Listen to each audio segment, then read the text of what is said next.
North Korea has reacted to the new UN sanctions with its trademark defiance and aggressive rhetoric.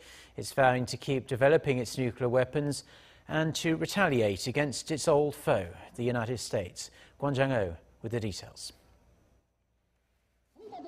North Korea has vowed to continue its nuclear program in the face of the latest UN sanctions.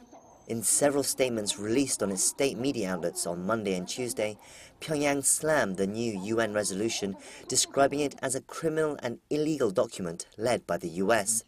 It called its own nuclear program a measure for self-defense against US hostility and added that it would never be put on the negotiation table.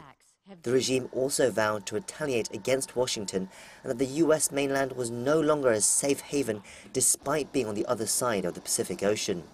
This is in reference to the recent ICBM tests, which Pyongyang claims can now reach the US.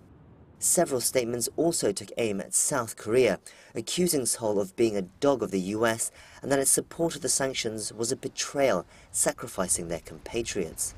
It also said it showed Seoul's intentions for dialogue were just hot air and threatened that Seoul would lose the opportunity to deal with the regime if it continued following this path.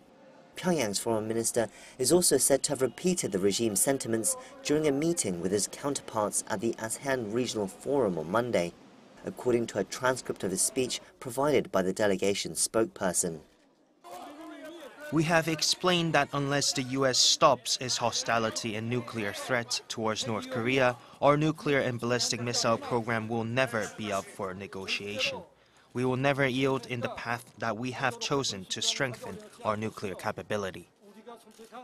Seoul's foreign ministry has urged North Korea to take the path of denuclearization, adding that more sanctions would be forthcoming if it didn't cease its provocations. However, the ministry also stressed it would continue to seek a diplomatic solution despite mounting challenges. Kwon Jang-ho, Arirang News.